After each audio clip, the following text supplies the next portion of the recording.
Webster defines a journey as traveling from one place to another. But in Journey to the Overland, you'll do a lot more than just travel. From the moment your character leaves his hometown, you'll begin to experience the encounters and adventures that could only take place in Journey to the Overland. Whether you're new to fantasy gaming or an old role-playing veteran, you'll feel right at home, yet uncomfortably new to the world of Overland. Far more than a board game, but not quite role-playing, Journey to the Overland combines the best elements of each. Set in a world where sorcery, magic, and might are the greatest powers, and surviving is the only law, Journey to the Overland gives you what the other games won't: a chance to tackle it all alone.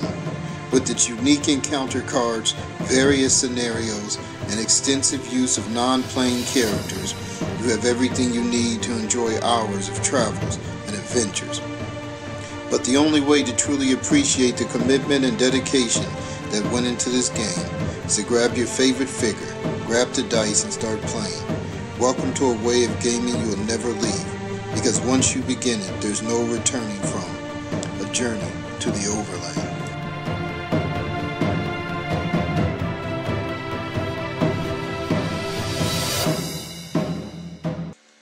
Previously on Journey to the Overland.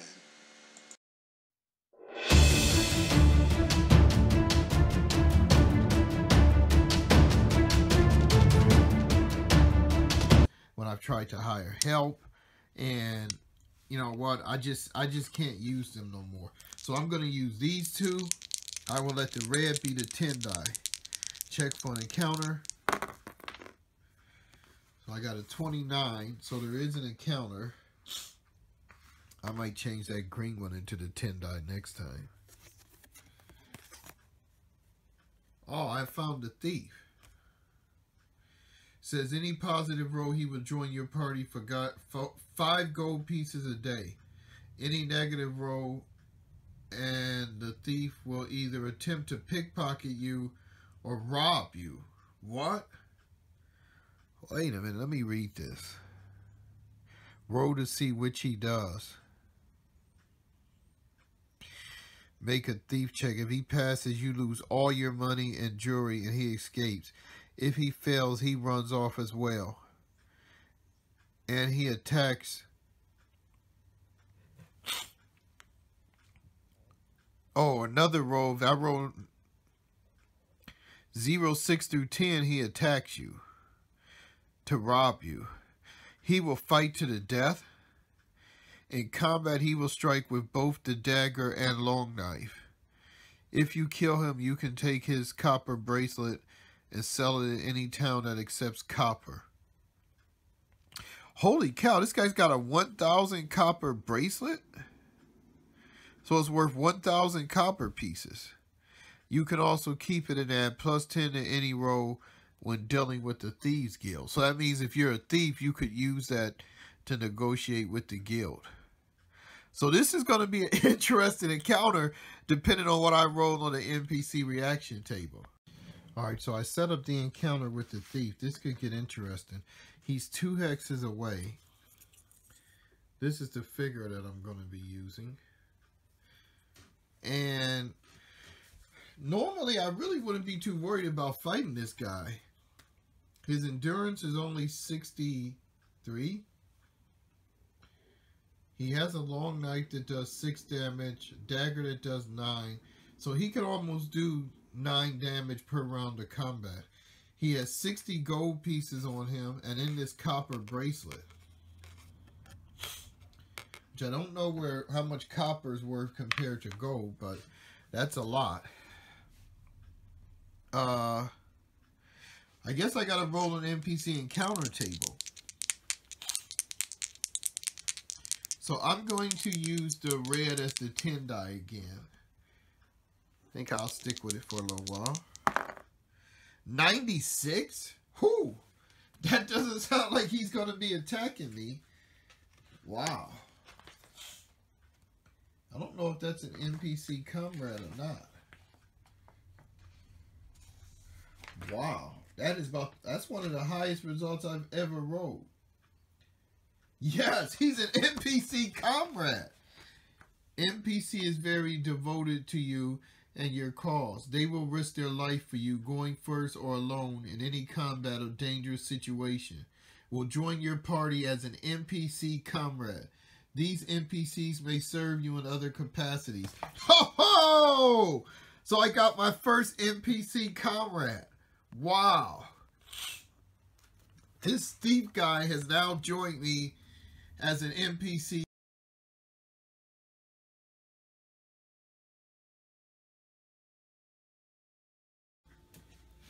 Welcome back to another episode of Journey to the Overland, everybody. So, I know it's been a while since our last episode, but that's one of the good things about Journey to the Overland. If you keep a good journal, you can pretty much take this down and leave it down for a month or two, and then set it right back up and begin exactly where you left off. So, I know exactly what weather card I had, what event card I had, where my characters were, what hex numbers they were located in, what other items were in play on the board, what day of the week it is, and so forth. So that's what we're going to do today, is pick up exactly where I left off. I think it was episode 13 where I stopped. If you recall, and I did go back and watch that episode, which actually probably helped me more than my journal, was actually watching the episode. But I did go back and watch that episode, and the last time we met, Maverick had gained an NPC comrade. Okay, and this was this thief named Eli. Now, NPC comrades, the best way I can explain them in this game, is pretty much tantamount to Captain Kirk and Mr. Spock, right? And Spock would be Kirk's NPC comrade. Or the Lone Ranger and Tonto.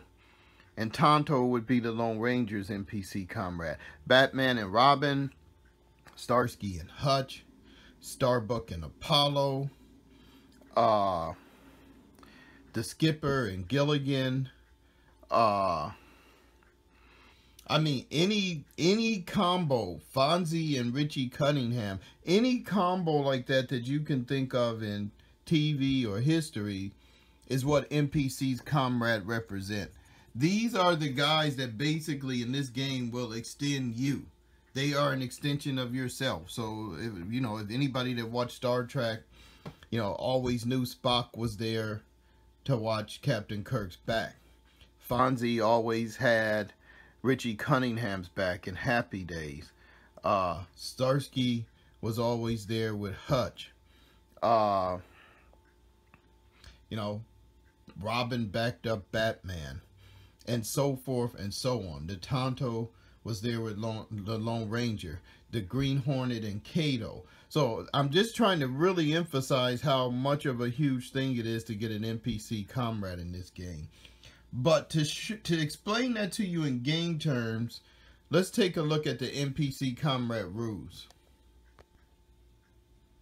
Okay, so these are the NPC comrade rules.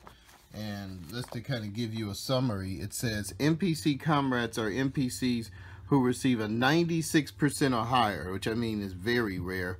So you only have a 1 in 4 chance of a 4 out of 100 chance of actually getting an NPC comrade. And as you saw the last game, I rolled a 96 for Eli. 96 or higher on the NPC reaction table. These NPCs will aid characters in several ways. 1. Combat. They will battle with or for the character at his will. The only exception is in battles for weapons of power. So that means you can't use them to go after a weapon of power, but you can actually have your NPC comrade fight for you in combat.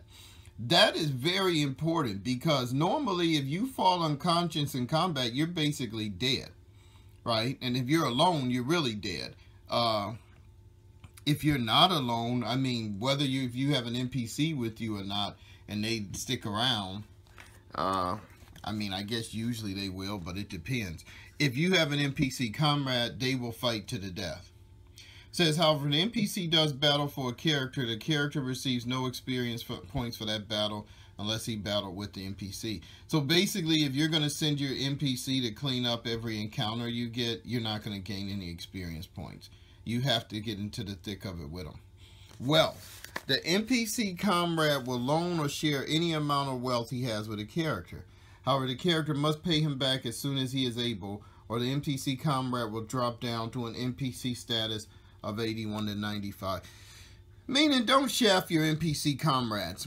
They will let you use or borrow anything they have, but you should keep a record and pay them back as soon as you get it. Otherwise, they will no longer be an NPC comrade. They will just be a normal NPC, you know, that's there with you, but they will be subject to lose. So it's not worth it. 3, an NPC comrade will carry items for a character as long as he can carry the items and remain in his weight limitations. And it also says an NPC with a score of 63% or higher will do that as well. 4, if an NPC comrade is a knight, warrior, sergeant, or leader of private troops, he may lead troops for a character. When doing this, the NPC uses his presence score as his leadership percentage. So that's pretty cool. So if you need to siege a town and your NPC comrade has the ability to lead troops, you can use his troops to siege that town and so forth. 5, NPC comrades may also be sent in one direction. Now this is actually probably the most useful aspect of NPC comrades in my opinion. May be sent in one direction to perform a task while the character goes elsewhere. However, when sent like this, the NPC comrade must abide by normal game rules such as checking for encounters, getting lost, terrain effects, food, lodging, etc. Additionally, the NPC must be able to complete his task or meet back up with the player character before 1 month elapses. If not, the NPC will depart the player character's service. Any other NPC that joins an NPC comrade when he has been sent out by your character will become your follower with the same status he has with the NPC comrade when you are rejoined. So basically, you can use your NPC comrade to adventure and go do things for you. So say, for example, I was at Dwarf Town receiving training as a dragon slayer. I could send my NPC comrade Eli out to go fix that ship we found earlier. Or I could go send him out to seek an audience with the mayor of Milesteel. Or I could send him out to go buy us supplies. Now, you have to play him like your regular character, meaning he has to roll for his encounters, he has to resolve getting lost. He may actually pick up his own followers. And a nice thing is, if your NPC comrade gets an NPC comrade, then you also pick up another one, because it says they will have the same allegiance to you as they do to him. So essentially, when he meets them, he's not selling them on his cause, he's selling them on yours. And finally, an NPC comrade may wait for a character in the town hex or area for up to 1 month while the character is away or unavailable. During this period, the NPC comrade must eat the appropriate meals daily or suffer the normal penalty. If you are away from the NPC comrade for more than a month, he will depart your service. When a character pulls an encounter card that becomes a comrade, he should keep the card. Okay, let's see. Until the NPC departs his service, is killed, or he dismisses him. The card is then returned to the deck. If a character dismisses an NPC or an NPC departs his service, when that card is pulled again by the character, the NPC should automatically be treated if he had rolled an 81 or 95 for that character without rolling on the NPC reaction table. That means if one of your NPC comrades leaves and you meet them again by pulling their card, they're automatically going to be favorable to you. They're automatically going to greet you. They will not automatically be an NPC comrade. So it says, though, if you want to roll on the NPC result table to check if they will become a comrade again, then you must abide by that result. So what that means is, if you roll a negative result, then for whatever reason, this guy is pissed and they attack you. This does not apply if the NPC was killed when he left your service. In that case, you must roll again. So obviously, if he was killed and you encounter him again, it's not him, it's somebody else. So that's basically the rules for NPC comrades, and it's very, very beneficial in this game. In fact, it's really almost impossible to really make progress and accumulate wealth and, you know, have a lot of success in this game without at least one NPC comrade and several followers. So getting your first NPC comrade is really a big deal. So let's go back to Maverick and Eli. let's see what they're going to do, what decisions Maverick's going to make, and what's going to happen next for our adventurers.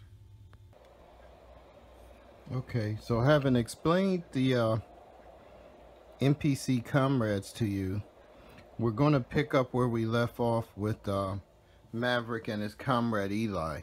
Now, as tempted as I am to split them up, and actually I was thinking of sending Maverick back to Dwarfhaven to try to join the Dragon Slayers again, while sending Eli to the ship to begin working on it and try to get it up, to get it shipworthy. I think I'm going to keep them together, because I think that's going to be better when they're traveling, when they're adventuring, that they can kind of help each other in any fights. Now, Maverick does not have much food on him, so I'm thinking of maybe having him go back into Dwarf Town, using some of the funds that Eli has, and buying more food, because he's got 7 days food, period. So that would basically last him and Eli 3 days. I think when I picked up Eli, he had 60 gold pieces on him. So, because you're supposed to keep this card. I'm not going to keep this one, even though he's an NPC comrade, because we might encounter another thief. So normally if it's a name card, you know, I'd keep it, but because this is a generic, I'm going to put it back at the bottom of the deck. But yeah, he had 60 gold.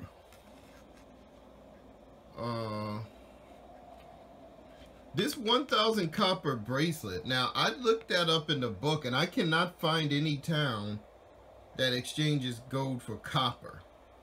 So for the time being, we're going to have to hold on to that. It does give him a benefit, though, with the Thieves Guild.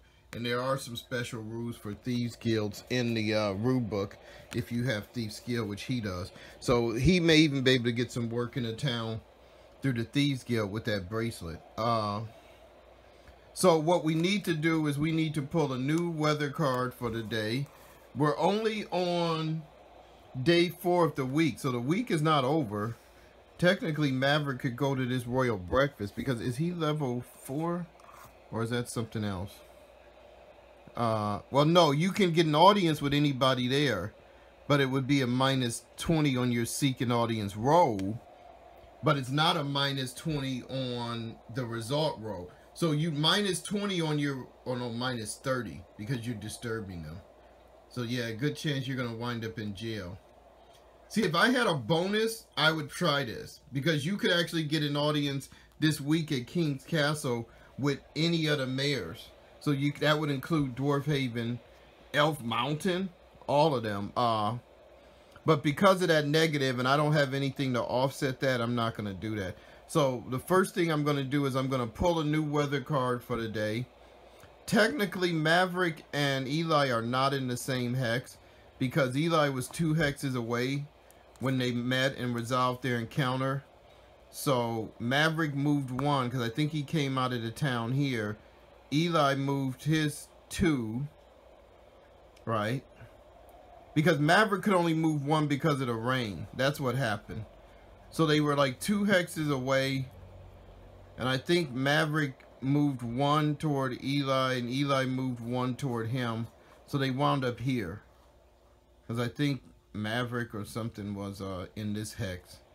So he moved 1 to get there, and then I think he moved 1 to get to him. But they had to subtract 1 for the rain. So I think he's like, I think he would be here.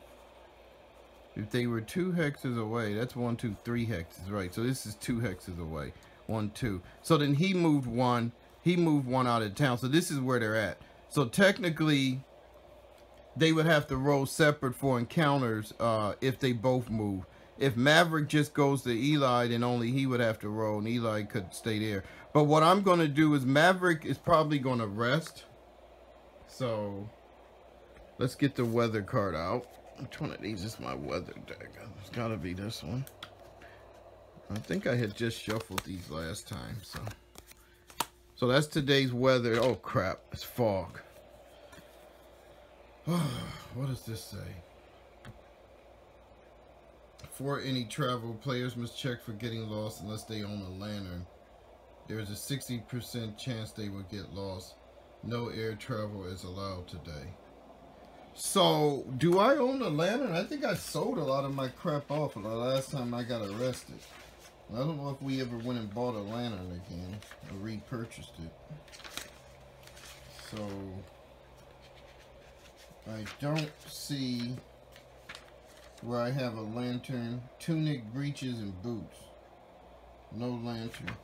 And I don't think he had a lantern either, so dang, we might not be able to go anywhere today. Unless we're gonna get lost, which would be crazy. Alright, so Maverick is going to rest to heal wounds. And I assume Eli is going to have to rest as well. Because Maverick has like what, 37 wounds, so he could use still some rest. That'll heal 3, and I'm gonna let Eli rest today. I don't know if Eli had his own food or not, but he may have to go hunting. Of course, if he rests, that would offset that. So yeah, I think they're both just gonna rest. I'm gonna do it like that, then we'll be back. Okay, well, if you stepped away, you didn't miss anything. I did their rest, their food. For day 5, they got hit by a lunar eclipse. So again, there's no travel allowed. Even if you had a lantern, you would have to roll to get lost. So Maverick and them are going to rest again. I'm going to take his food rations down from 6 to 5. These are just some markers I got because I'm tired of erasing on my sheet. It's tearing it up. So I'm thinking of some kind of way to mark their food and maybe their wounds. You know, either a dial or something would be pretty cool. I know they sell some dials for some role-playing games, which I think would work great for keeping track of their wounds. So I may look for one of those when I go to Gen Con. But let's do the next day. So this is day 6. And we got rain again. Foot without high boots -1 from their movement. Subtract 10 from their ability. So we can move today, but we're gonna have to subtract 1 from our movement. So I could actually get into Dwarf Town, but if Eli moved, he could only get here. So that wouldn't be enough. So I think the best thing is for us to join up. I'm going to, I don't know if I should have him come to me or I go to him. So if he comes to me, he's going to have to resolve his own encounter. Alright, this is what I'm going to do. I'm going to have Eli come to me. So he will roll for an encounter. If he gets in any trouble, he can actually evade into my hex. And then I could help him with the combat. So let's do it like that. So let's see what his chance of an encounter is.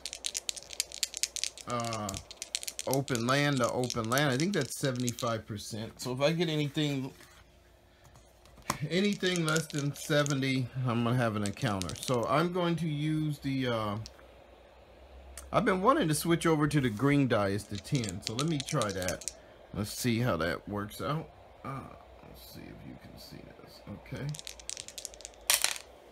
36. So Eli does have an encounter.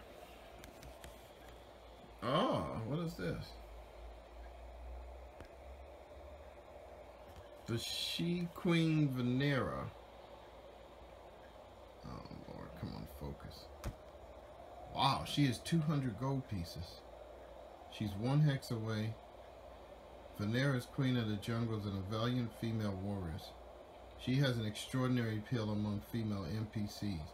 Anytime you have a female with you, other than one you spend 10 nights with, there is a chance to equal to Venera's presence score that the female will join Venera and leave your party.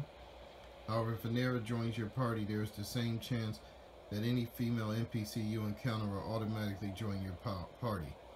However, any female that joins you like this will leave when Venera leaves or is killed. She has 50% warrior and 60% ranger skill. She has a short sword, armor, 200 gold piece bracelet, 7 days food, and she's on a Hanoverian horse. So she is certainly a huge warrior.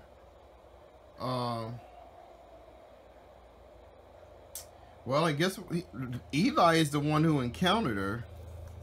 So Eli is going to have to roll on the NPC reaction table to see how this goes. So let's just roll. Normally you want to roll high. So let's see what we get. The green die didn't do much for me last time. So let's roll the red. Ah! 22. Well, it would have been the same no matter what color I picked. But I know 22 is not good. I think that means they're going to fight for 4 rounds of combat. And I don't think Eli can handle her. Although the warrior skill won't help her that much. I'd have to look up what her ranger skill allows her to do.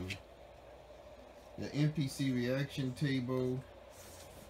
So 22 NPC is violent, will attack and fight to the death.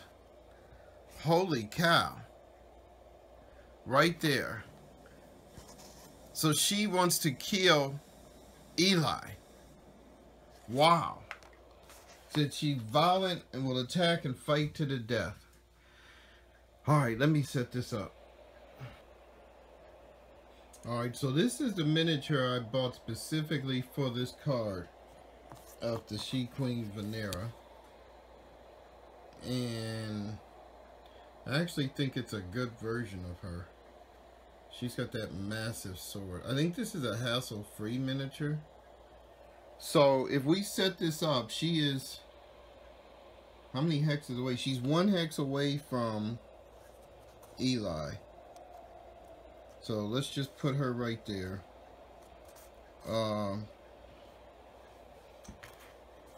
Now Eli has to decide whether he's going to stand and fight, in which case she will move here and then the fighting will begin, or if he's going to try and evade while she's still 1 hex away. Maverick is like kind of here. He can kind of see what's going on in that distance, but you know, he's not close enough to actually do anything unless Eli evades into his hex, in which case she would pursue him. Now the odd thing is, because of the rain, even with an evade, his maximum movement would be 1, hers would be 1, so she would still be out of range of them, but she could try to follow up on them the next day. So the first thing I'm going to do is I want to look up Eli's thief skill and see if there's anything that might help him. Then I'm going to look up her ranger skill and see if there's anything that she might use.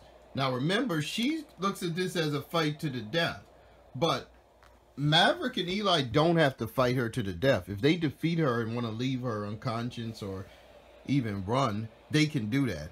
She's going to fight until her opponent is dead. So that's the problem. But let me look up these skills real quick.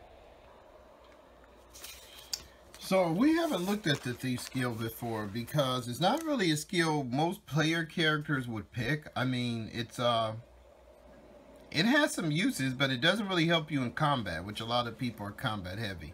But anyway, it says a thief cannot become a knight, and a knight cannot acquire thief skill. Thieves may attempt to pickpocket or steal from characters or NPCs. To do so, the thief must be in the same hex or adjacent to the character. So one of the things that's given me an ideal is I may be interested in taking that 200 gold bracelet off of her, but I'd have to be adjacent to her. Then it talks about if you fail, they might report you to the constables in the nearest town, or they might fight to the death. Well, we're already in a fight to the death.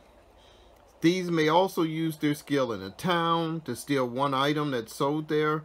So like you could steal a sword, armor, food, whatever. It's 1 item, but then you have to see if you get caught. You get a bonus to your agility score. You have to buy thief's equipment after you become a thief. So there's no sense in buying thief skill if you don't have the 100 gold to buy your equipment. The nice thing though about thieves is the Thieves Guild. And what that says is, although it's not listed in the normal section on jobs, thieves may seek to obtain work in any town or castle through the Thieves Guild. The guild is very secretive, and in order to contact the guild, the thief must make a Thieves Guild check at the end of the day after the evening meal. If you've stolen anything, you can add 5 for every successful theft. Your reputation has spread. If you pass, you will encounter the guild. They will offer you a job. If you decline the job, there's a 60% chance they will attack and fight to the death, obviously, because you've infiltrated the guild and now you don't want to actually steal anything, so they don't trust you. If you take the job and fail, you encounter the constables, right? But if you testify against the guild, you can add 20 to your defense. So basically, if you fail and get caught, you can rat out the guild and have a better chance of getting off. Of course, after that, the guild will try to come after you the next night and fight to the death, or they will come after you whenever you're in any other town. So basically, you're going to have the guild on your behind for a while. So it's kind of interesting, the life of a thief. But I didn't see anything that's going to help us in this combat. What I am thinking about, however, is stealing her bracelet. Because, let me see what her stats are. Her endurance is 65, which is not that high. Maverick could probably take her out. Her armor is absorb 40, so that would make it like 105. So it's a little heavy. She has some staying power. Her short sword does -8 damage, which is decent.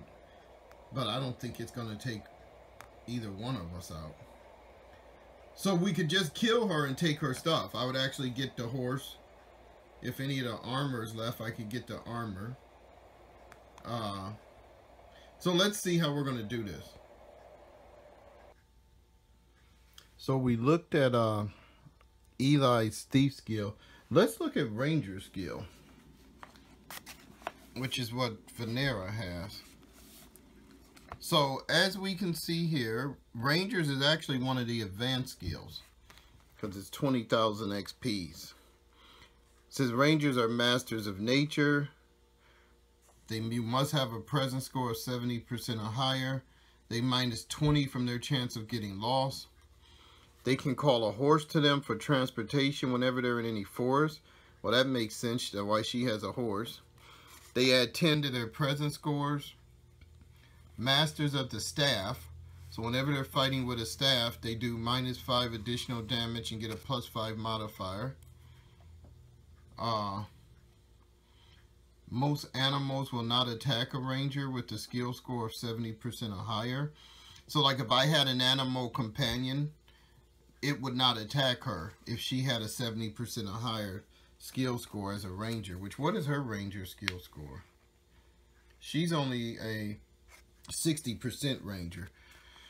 And it says they're masters at hunt. They add 20 to their normal hunting scores for catching and killing. It says, however, they rarely hunt. Now, but none of that is really pertinent. What really is pertinent is this thing here. Wooden probe. This is an ability rangers have. And basically, it allows them to detect a weakness in their opponent. It says rangers have the ability to detect a weakness in a human or creature. It says you roll a % score every time they use this ability. When a ranger does, the player rolls percentile dice and gets a % score. He then compares this to the characteristics of his opponent. Whichever characteristic scores are lower than the percentage rolled are that character's weaknesses. The ranger can then attempt to attack the weakness using the following procedure. Each characteristic has a corresponding number on a D10, muscle, agility, so forth. The ranger then rolls 1 D10 for his ranger. If the number is rolled, is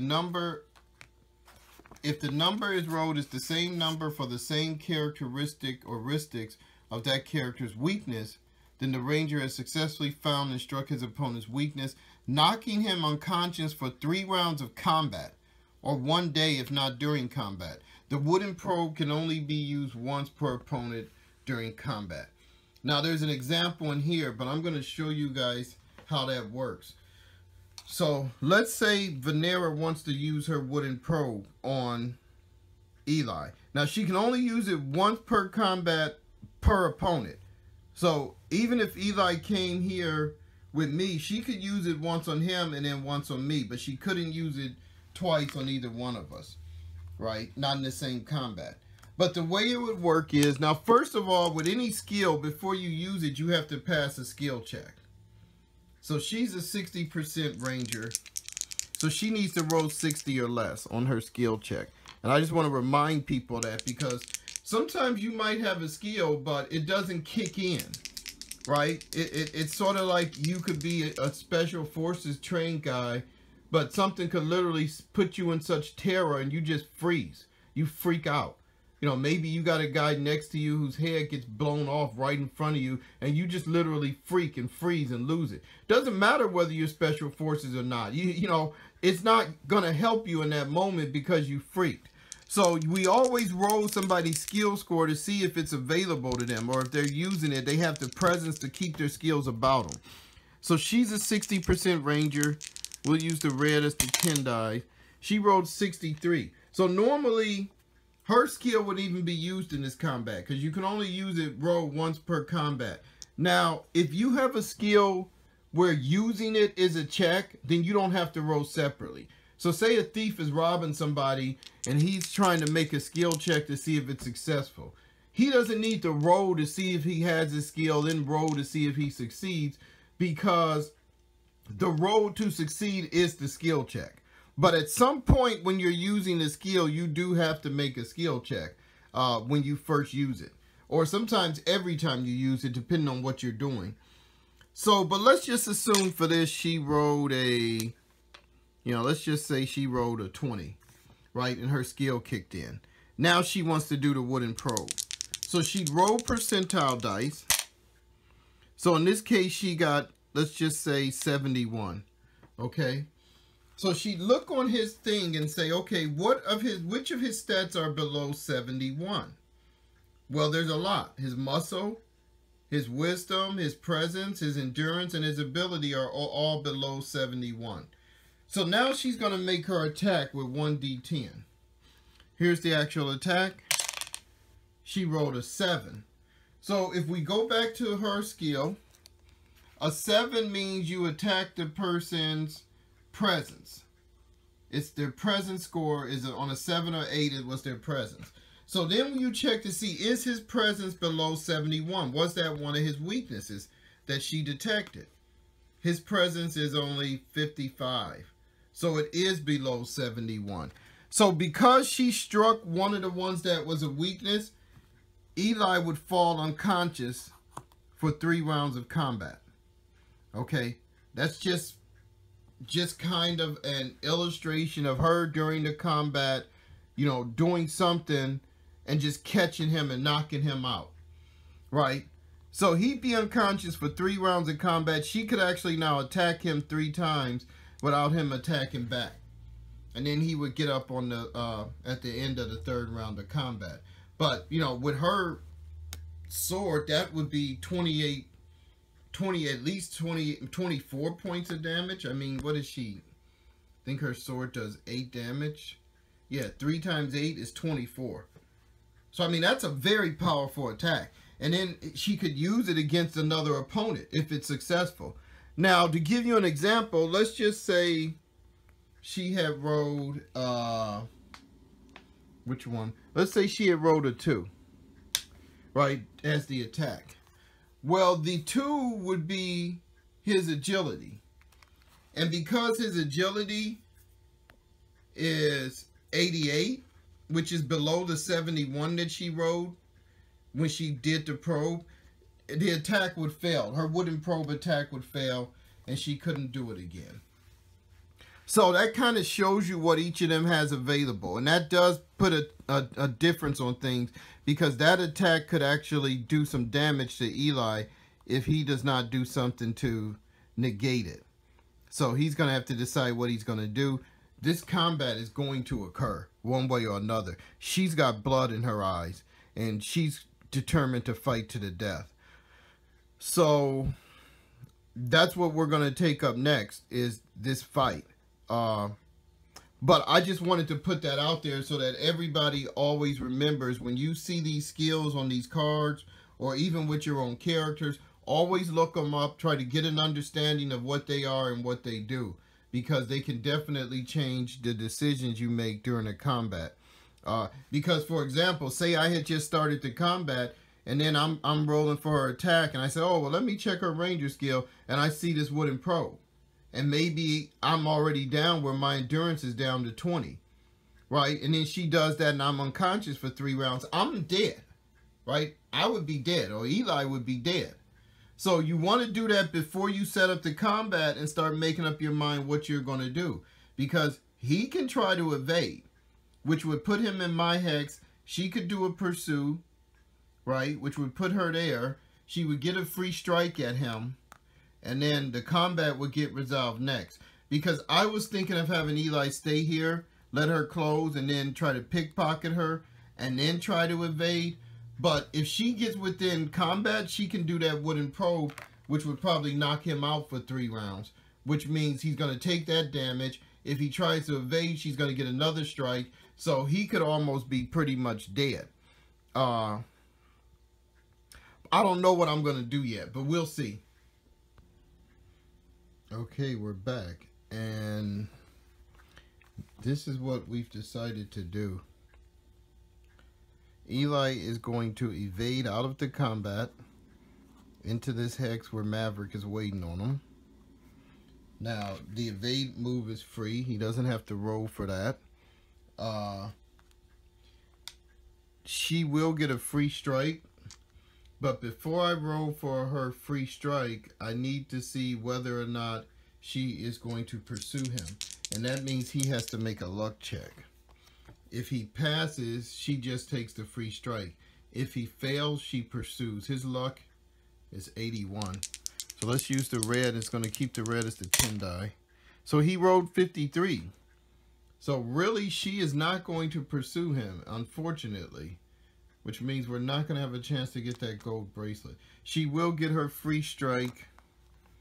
Her ability is 69 plus 6, 75. Minus 20, 55. Oh, she just missed. She wrote 56. I don't know if you could see that. She wrote a 56. She needed 55 to hit him. So that combat actually ends. So that was a lot of hype that got us nowhere. But at least Maverick and Eli are now in the same hex.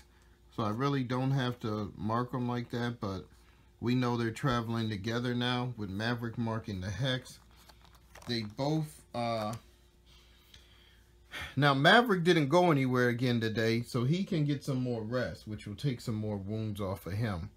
Eli did, so Eli is going to eat, Maverick is going to eat. That will put their food down to 3.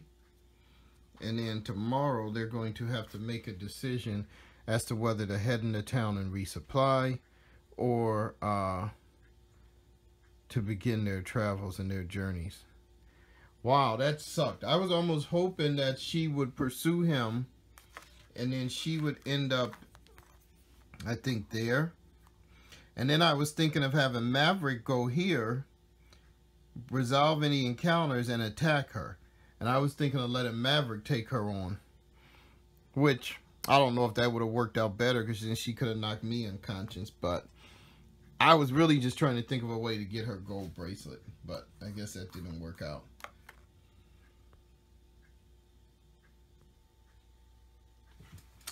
So I just thought of something.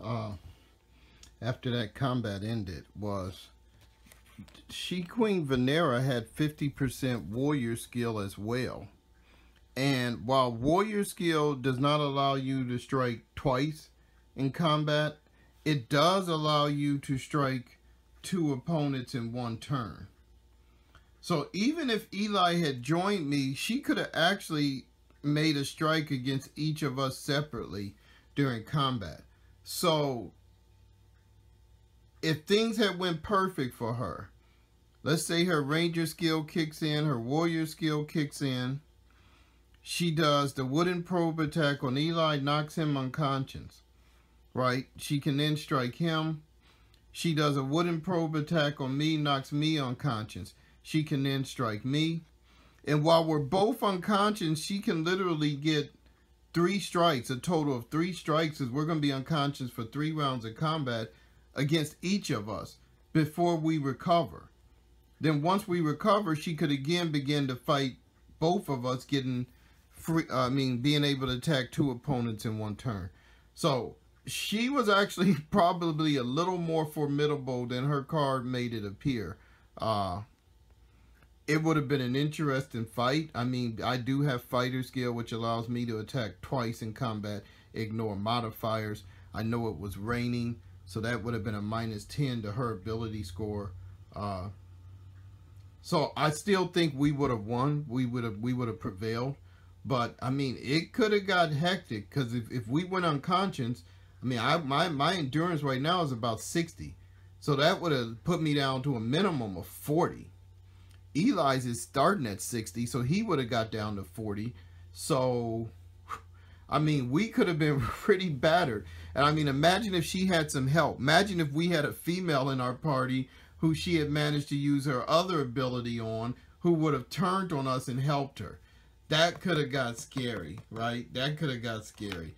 So I just wanted to point that out, because this game has a lot of depth, but you gotta unpeel the layers. It's like an onion. You gotta peel back the layers of the onion. The more you know about the game, the more familiar you get with its mechanics, the more kind of interesting and fun it gets. Okay, so this is day 7. We haven't got much done since me and Eli joined. I have managed to get me and Eli together in the same square. And you don't even really need your miniatures if you don't want. Like, if you're just traveling as a party, you can kind of put your party off to the side with your food marker, and you could literally mark your location on the map, if I remembered, with something like this. So that just shows us moving across the map. You know, I still like the figures, but I just thought I'd highlight that. Let's do the weather for day 7. Come on, good weather. Yeah, what is this? Hurricanes. I don't think this is going to affect us. Oh, this is going to affect us if we ever get that ship up and running. But for the time being, that doesn't affect us. I did forget to heal my wounds from yesterday, since I didn't go anywhere. So I had 31 wounds. That should put me down to 28. So I'm at 28.